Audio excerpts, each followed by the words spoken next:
Hello, welcome back to my channel. We're here today with something that was not requested, that I have no idea what is, but it's something that I've seen a lot across TikTok lately. It's Imaginal Disc by Magdalene Bay. Lots of people have been commenting on it. There's one song in particular, I don't know which it is, that has been played. It's kind of like, I don't think it's going viral, but it's been getting some popularity across Spotify. And I said to myself that I would not wait to listen to this album. I would not give Magdalena Bay the chaperone treatment. That is, listen to it the year after it dropped, because I know I'm gonna regret it. So, all I know is it's pop, particularly synth pop, which is right up my alley if you know me. So yeah, track number 1, She Looked Like Me. Hello.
Nice.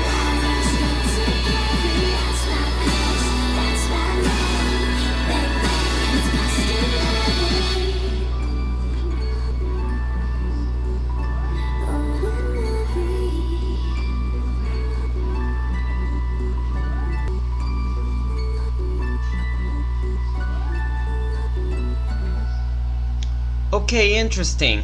I can tell this album is going to be one of those. It's gonna be very rich in production, but it's gonna kind of be, you know, more in that industrial kind of way.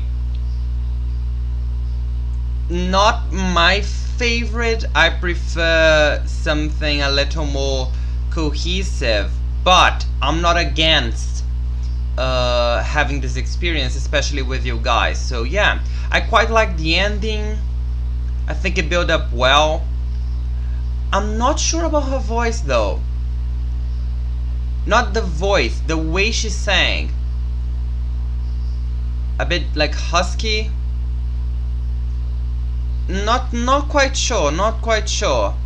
Not that it sounds, you know, bad, but to me doesn't sound very harmonic. Kind of like a Fiona Apple kind of way, you know. But okay. Okay, track number 2, Killing Time.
Okay, I like this one. I like this one, I did. Oh, this is way more up my alley than track number 1 was. I loved the production in this. The vocals were great as well. I think that really was that complaint I had about her vocals. I think it was just an artistic choice for the first song, since it already doesn't sound cohesive. Just, throw things in and make it a song. Some people really, and I mean it, some people really like that. Some people are really into that. I've had a few friends who were into that kind of pop music. Not my thing. I prefer something a bit more straight to the point, I should say. So Killing Time fits into something I would like to listen to a lot more than She Looked Like Me. And judging by the fact it has more streams than She Looked Like Me, I guess I'm not the only one. Track number 3, True Blue Interlude. True Blue.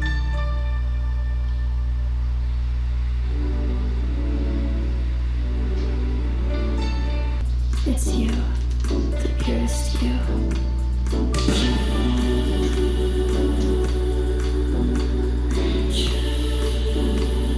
Implanted, impatient, impossible.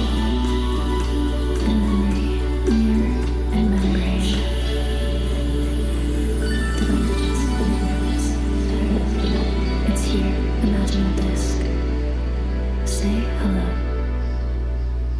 It's you. In She Looked Like Me, she talked about seeing this person that looked like her and how their images were mirrored. So whenever she leaned in as well, and then she embraced her and she felt love. Then here you have in True Blue, she's saying that this is the truest you, this is the true version of you, True Blue, all here in Imaginal disc. So I don't know, as I said, I do not know Magdalene Bay, but I will guess this is not her first album. And in her first album or EP or whatever, she constructed an image, and then here she had She Looked Like Me and possibly Killing Time, kind of still with reminiscences of that image that she had. By the way, track number 4 is called Image. As reminiscences of that image had created in her first album. And then here she is slowly acknowledging that that's still here, but she's transitioning into something that she calls her truest self in the True Blue Interlude, and saying, here it is, Imaginal disc, the truest version of you. So if that's the case, then True Blue Interlude ties in with She Looked Like Me narratively, which likely ties in with her first album, or maybe Killing Time might tie in with her first album or EP or whatever releases she has done before. So track number 4, Image.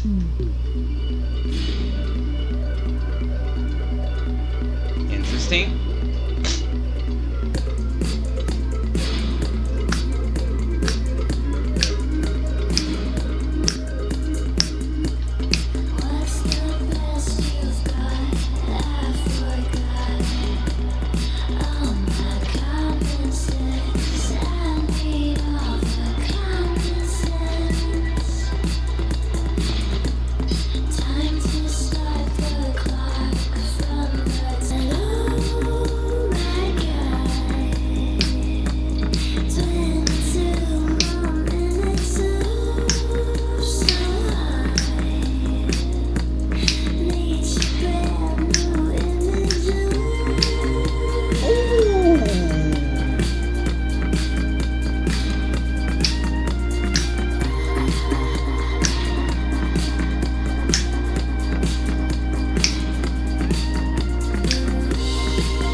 Oh, I love this cut. Ooh, do you hear that?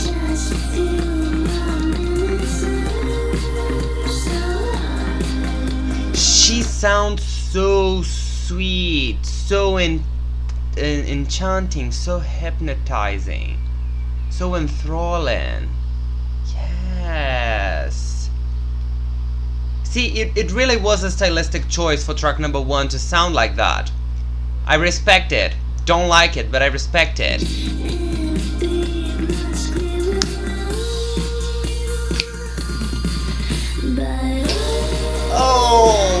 Okay.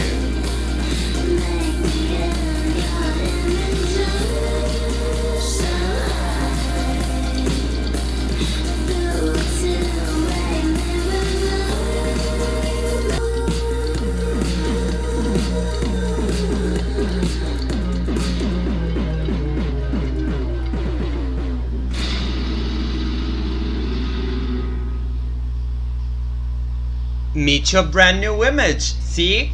That's done. This is the new me. What did I say? What did I say about image when I saw the title of the song? I said that's what probably it stood for. Here it is. I'm so down for this new image, by the way, if that's the case. Track number 5, Death and Romance.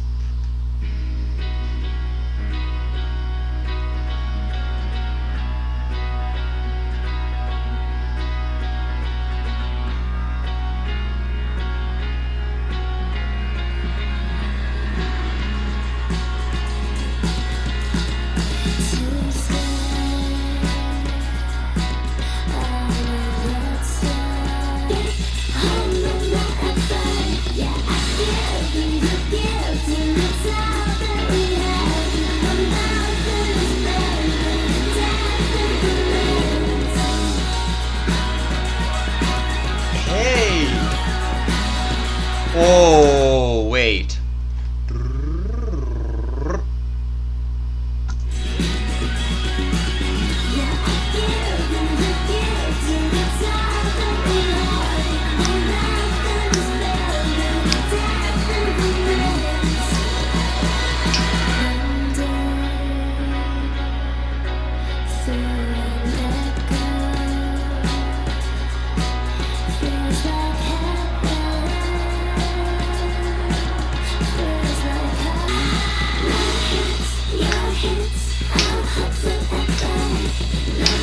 Ah, I love the chorus.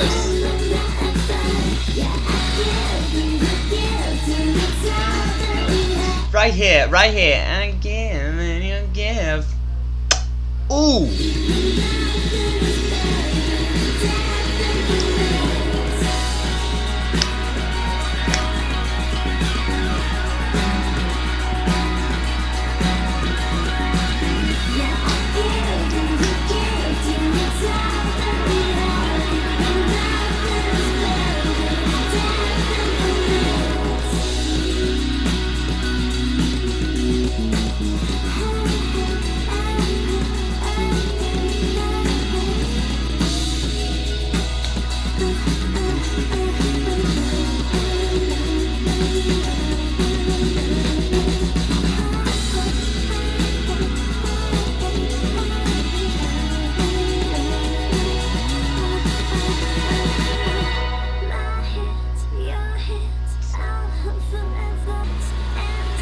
Keep us together.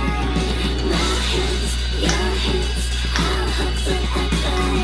Lonely, I break, hold on, I fly. Yeah, I give till it's all that we have.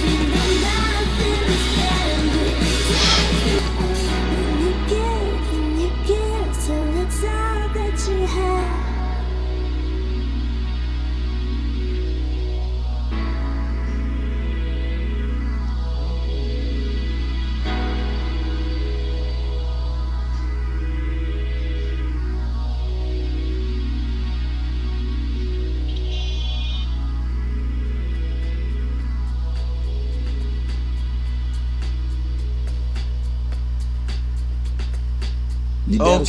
Okay, so let's I'll go back to hear that transition, but stop for a second.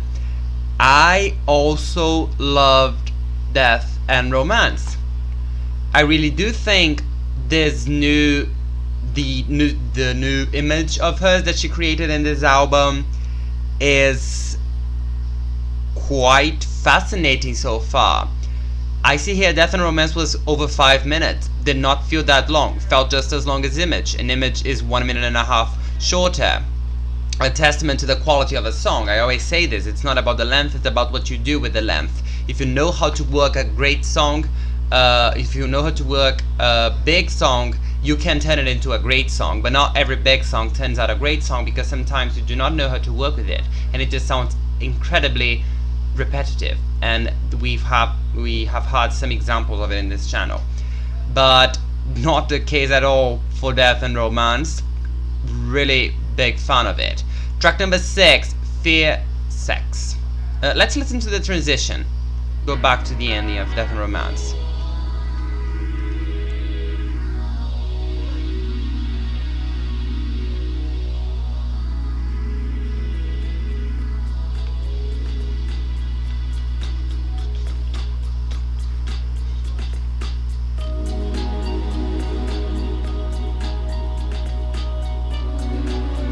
Oh, you still hear some elements that were in Death and Romance as well. I wonder if everything's gonna flow from Image onwards, because it's the same thing.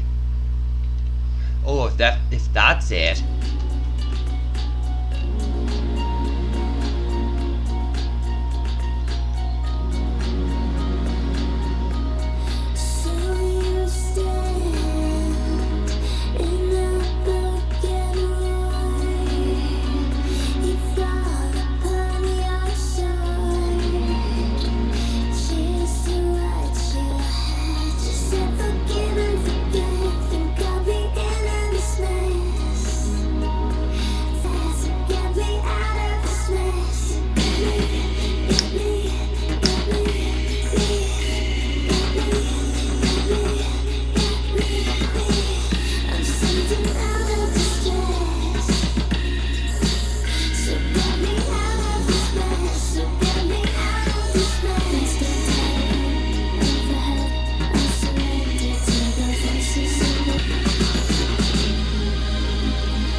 Okay, that was Fear Sex.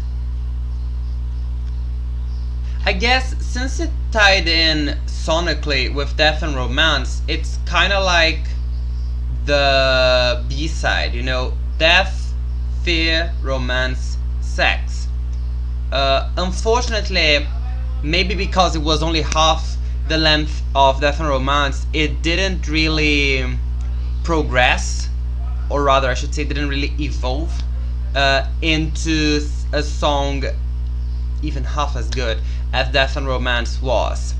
It's an interesting number, I would listen to it again, but it's not in the same level as other tracks in this album that I really liked, like for instance Death and Romance, which it follows. So now track number 7, Vampire in the Corner.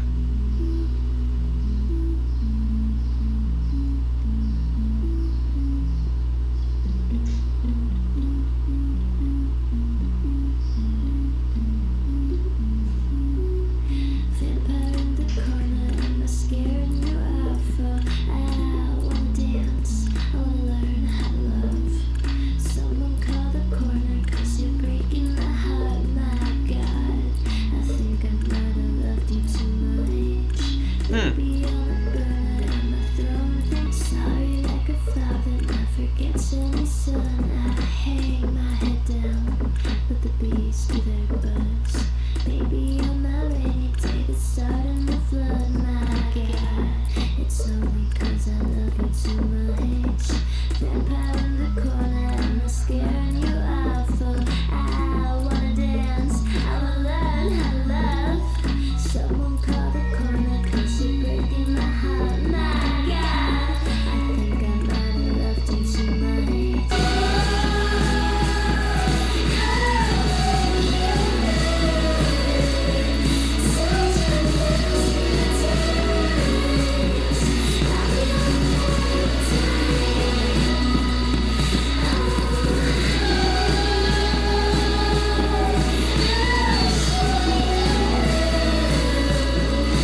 o som de JBL. Okay, so Vampire in the Corner. Jesus Christ, I hate my chest sometimes.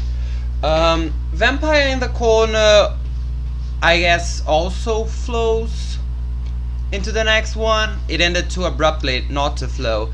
So, and I'm trying to create a theory here to understand how the album is being arranged as an album. Maybe they go by pairs. Next song is called Watching TV, and then the other one's Tunnel Vision. Could TV be for Tunnel Vision, or am I just reaching by now? I'm gonna go back to listen to the transition between Vampire in the Corner and Watching TV. Vampire in the Corner, I liked it in the first half. Then in the second half, it kind of lost me a bit. I like it more than Fear Sex. I would listen to it again, but it's not my favorite. So let's listen to the transition and then go into Watching TV.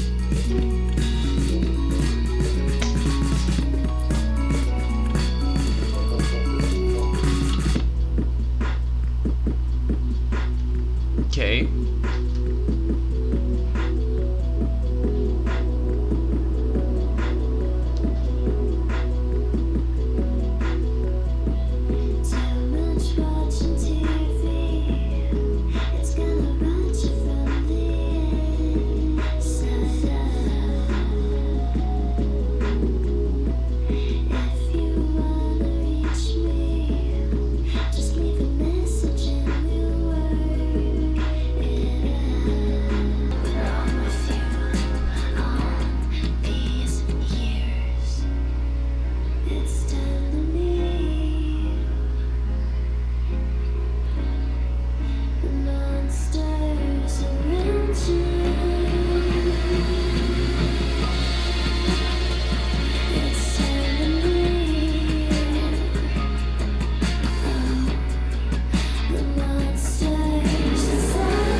Okay, Watching TV is the opposite case of Vampire in the Corner.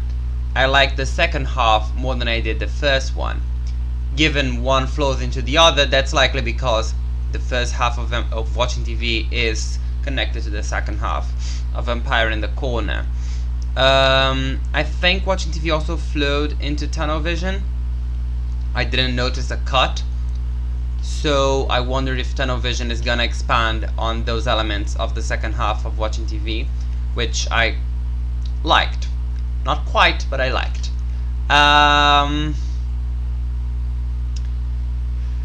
It's also I've noticed we've come back to that more experimental side of things that was there in She Looked Like Me.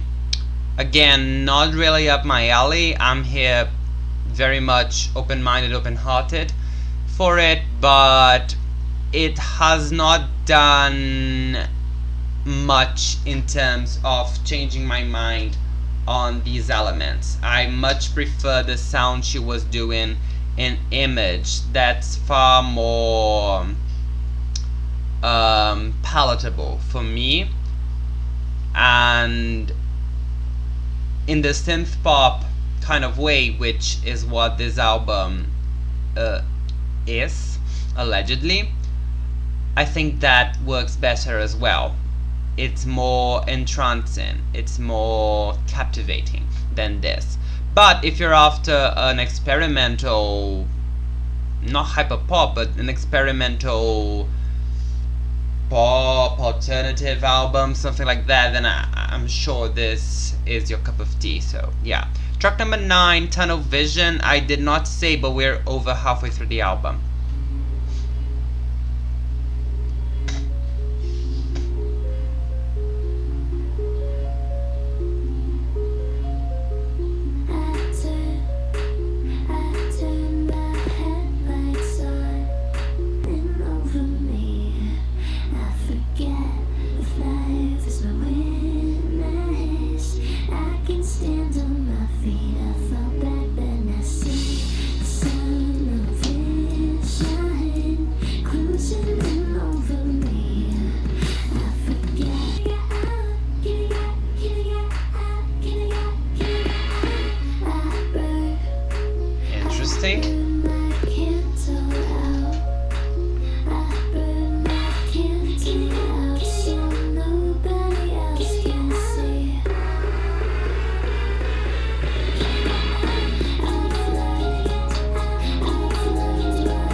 Kind of thought we were going somewhere with it.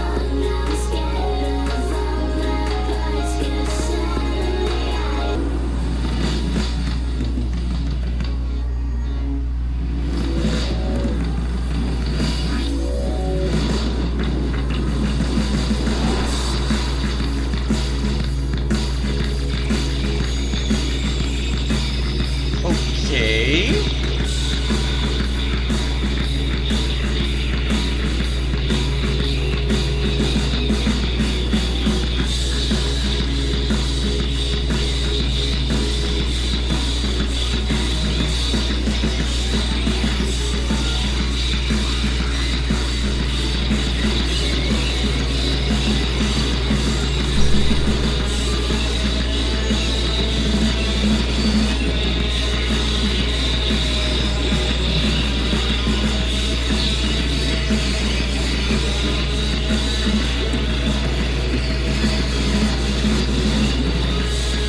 Oh, it's like it's coming crashing down.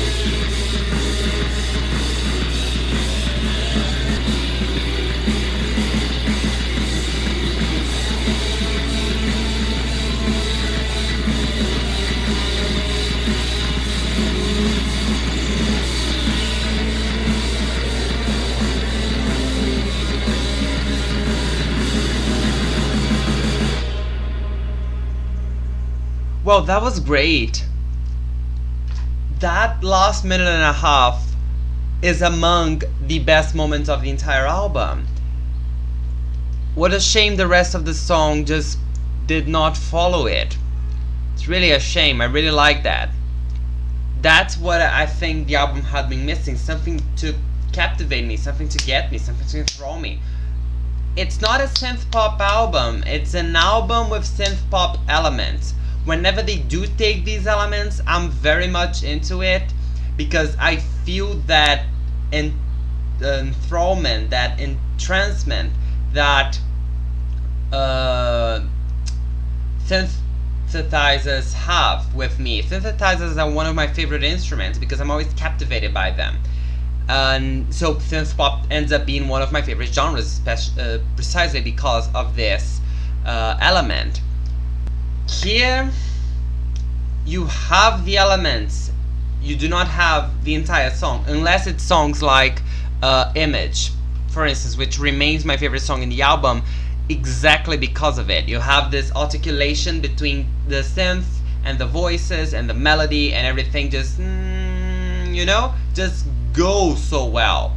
The machine flows. In other songs in the album, these elements do not come together very well, or they don't even come at all. I did not see any synth pop element in Vampire in the Corner, for instance, or She Looked Like Me.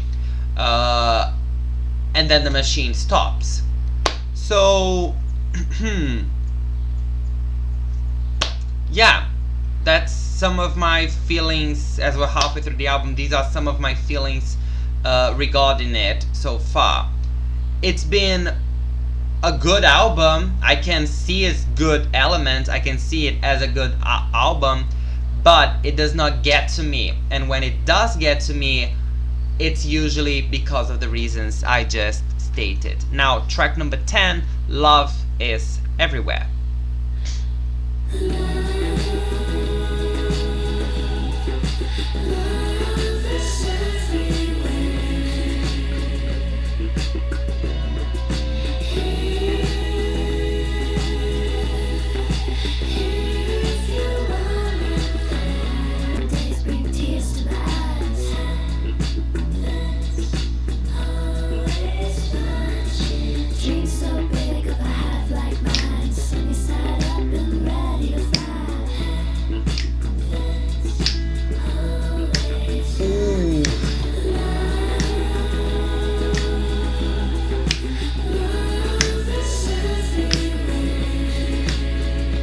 Take that bass.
Okay, this is outstanding.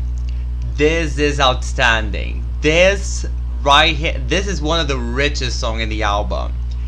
This is great. This is exactly the type of thing I wanted. Yes.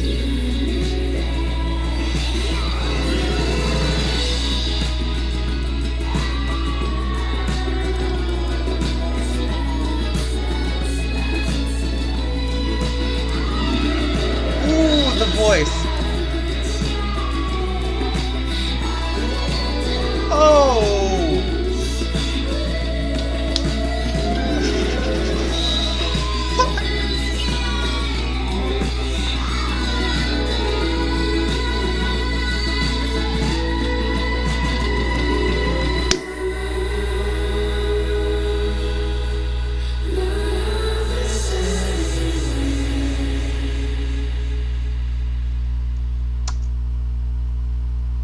I kind of wish it was longer, actually. I actually kind of wish it was longer.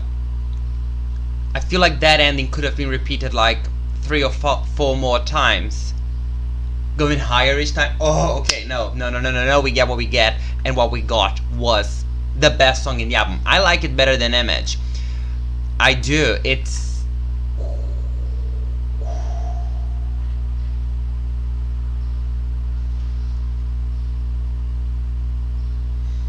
It reminded me a lot of songs by Jessie Ware, specifically Jessie Ware. I also got a bit of, some Carly Rae Jepsen vibes, but those rich synth, disco, 70s vibe that Jessie carries so well, that was here.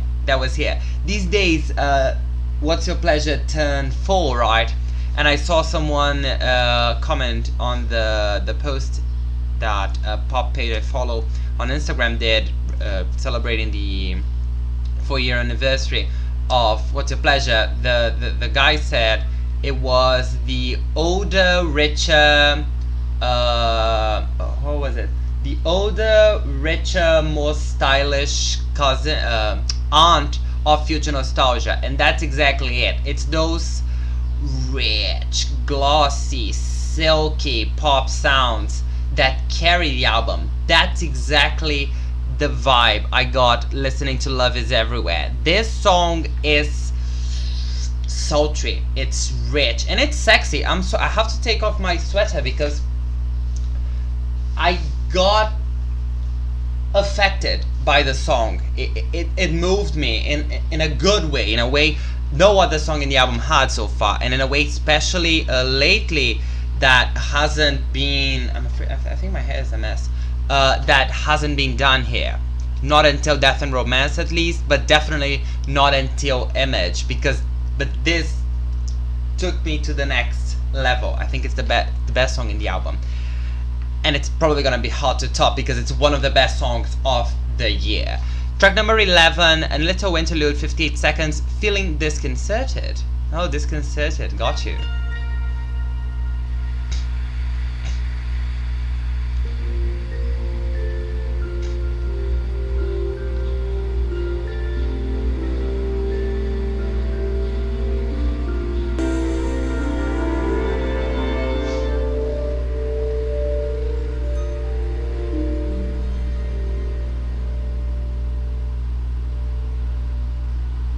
Okay, well, it was just an interlude. Track number 12, That's My Floor.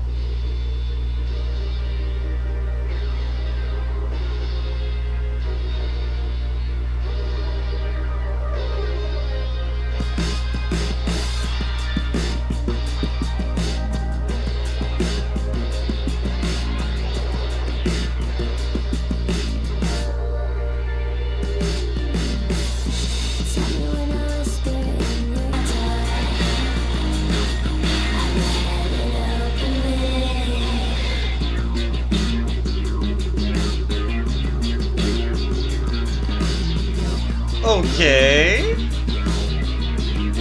Different.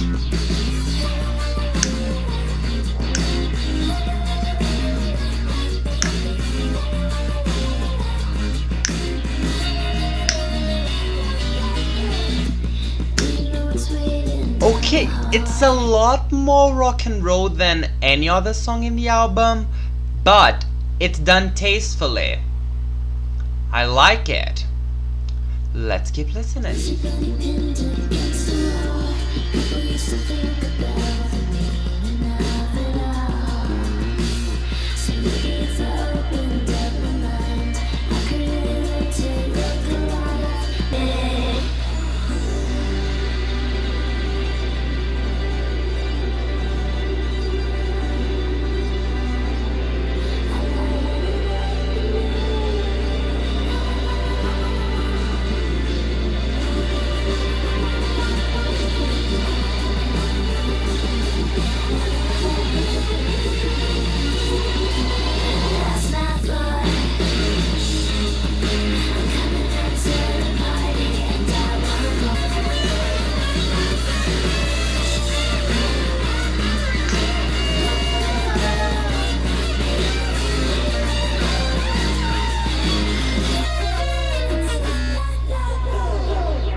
Okay, I like this one a lot as well.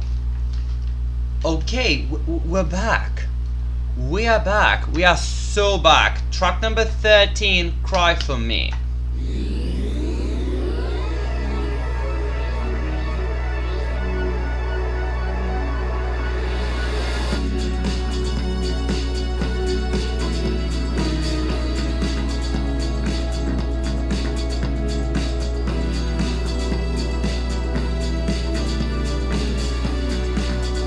No, I might cry. Let me go back.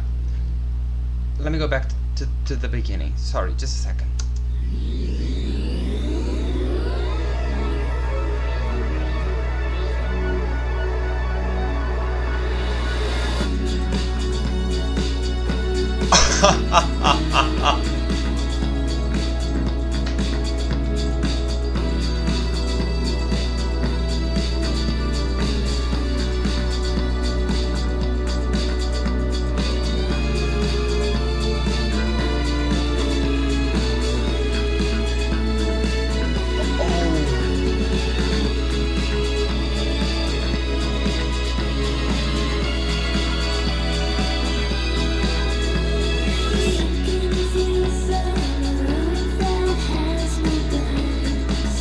Oh, this melody, I love it.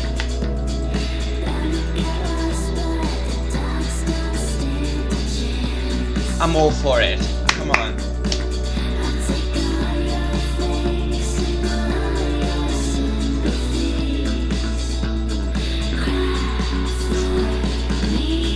Ah, you're kidding me.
Oh, the strings.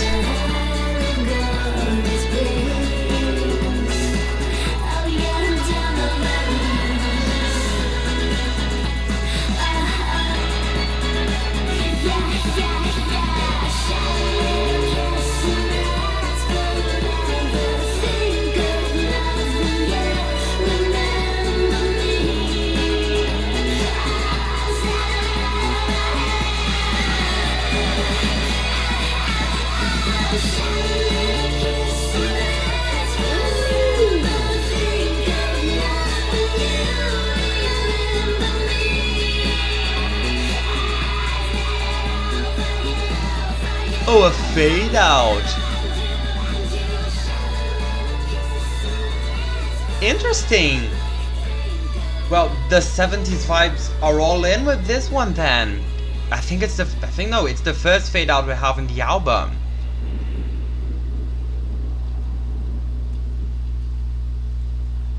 Is that a storm? I think I heard a thunder and raindrops as well. Once again, I said Love Is Everywhere would be hard to top. The first 2.5 minutes, the first half of this song tried. It went there, it went for the throat, it went for the jugular. It really wanted to be the best song of the album. Unfortunately, I think Love Is Everywhere is a more well-rounded number than Cry For Me. But Cry For Me stands as my second favorite in the album. So, a win is a win. Track number 14, second to last, Angel on a Satellite. It was rainy here.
Okay, and it flows into the last song. It was much more slowed down than the other songs in the album. It makes sense, we're reaching the ending.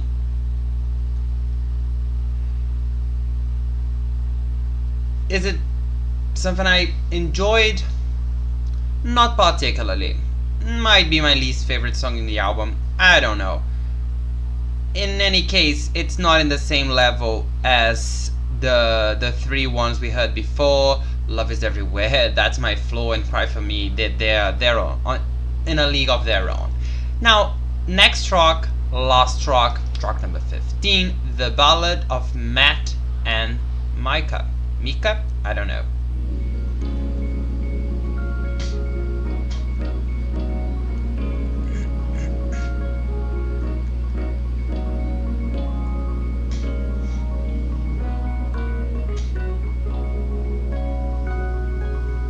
Long way into nowhere, 2 years from home.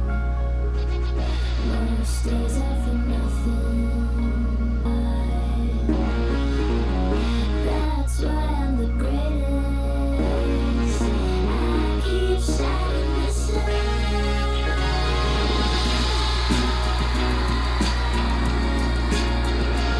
Okay.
That was a very interesting way of ending the album. An interesting subversion of expectations, because when you hear a song that titles itself The Ballad of Matt and Micah, you believe it's going to be a ballad, you know, a slow down song, kind of like that.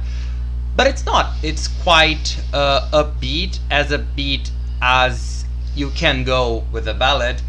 So not only is it an interesting way to end the album, but the album as a whole was an interesting experience. It's an interesting way of being introduced to an artist I have never heard of before. There are some songs which I absolutely loved, like Love Is Everywhere, Cry For Me, Image, Death and Romance, Killing Time, and That's My Flow. Other songs I was not as enthusiastic about as these 6 songs, but I still recognize their quality. There was not a moment in this album in which I thought, you know what, this does not sound good. Everything sounds good, it just doesn't sound like something I would listen to. And that's where I have to put myself first and acknowledge that it's good, yes. Do I like it? No. And that's okay. There are still some quite enjoyable songs in this album, in my opinion. So yeah, that was it for today, you guys. Thank you very much for watching. Thank you very much for listening. If you've got any other requests, please tell me. I'm more than free to react to them, as I always am. I hope to see you in my next video. Bye.